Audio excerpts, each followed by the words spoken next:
Hello everybody and welcome to day 2 of SQL week.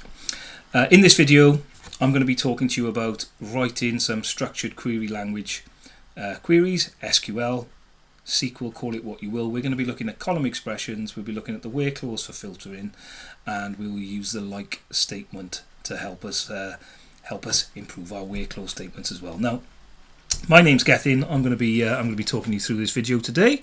Now, I know I get your attention for a very short amount of time on these videos, so the first thing I want to draw your attention to is the SQL Essentials 3-day training course we are running in February. That's the 26th, 27th and 28th of February 2024.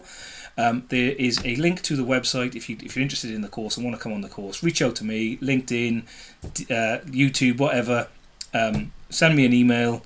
Fill in the form on the website and we can get you booked on. Now, with all that out of the way, let's jump into our demo scripts. Now, I want to talk about a couple of things in here. The first thing I want to talk about is column expressions. Now, if you saw the video yesterday, we looked at select star and we looked at selecting column names. Nice and simple. It was sort of first name and last name, which you've got on the screen here. If I run that here, invalid object, so let me make sure I use the right database, click on execute. Then I run my select statement. Alright, so in the AdventureWorks LT 2019 database, I'm getting a list of customers come back. Now, column expressions, alright, columns and column expressions. So when you select from a table, the results will have the column name as the result headings in the list. Alright, so you can see their first name, our headers are in there, first name and last name are the column names in our result set. Now, it might be we want to do something a little bit more complex in our column expression. So in this example here, it's very similar. I'm selecting first name and last name from my customer table, but I'm now using a substring function to take the first letter of middle name. Now, if I run this query, you will see that the third column being returned here has got no column name attached to it. Right, it's first name, no column name, last name. So the results don't look all that good. So we can actually give that column a name by using a column alias. So in this case, I'm calling it initial. Right, the as statement here, I'm going to draw your attention to this now. This as statement is optional. It will work without it. I would advise you always put it in. So let me just click on execute there.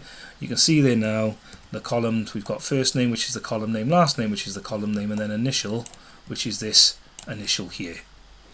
Right, if I get rid of the as, the query will still run.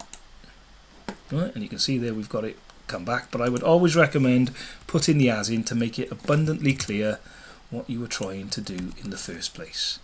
Right, because you can, if you forget a comma up here, you can suffer from an accidental alias. So this select statement is selecting first name, last name, the comma is missing. Right, if I highlight and select here, click on execute, you can see I get all the first names back, all under the column header last name. So it's taking that from here, right, and then I'm getting the first names back.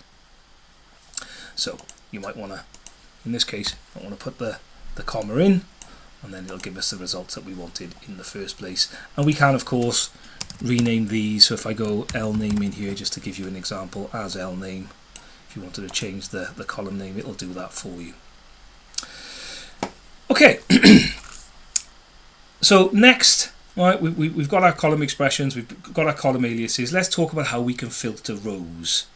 Right, so in this example here, I am selecting select customer ID, first name and last name from our customer table, and we are looking for where customer ID equals 19. So if I highlight that and run it, click on execute, it gives us one row returned. Customer ID is the primary key.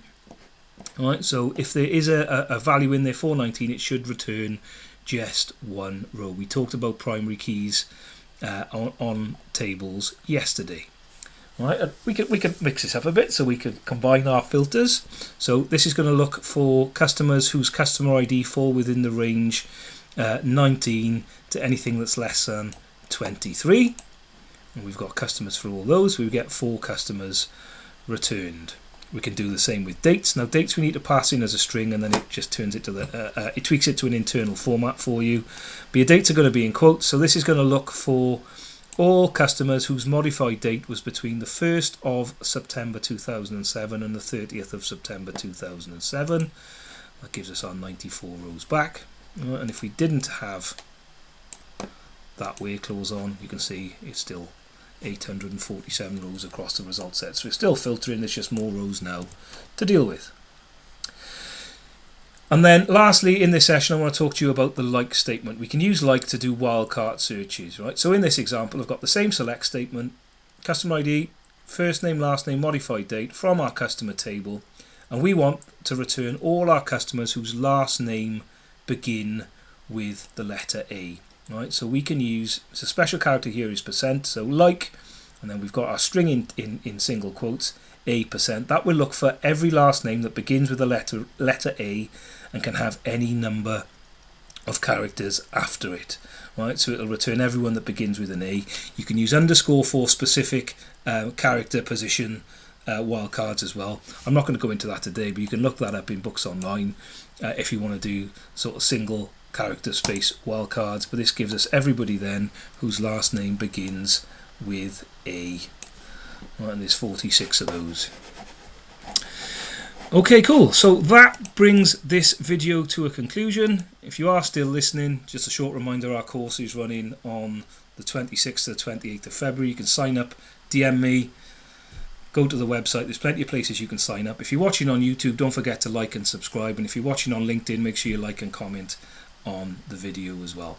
But that's day 2 done for SQL Week, and I'll see you tomorrow with the next installment.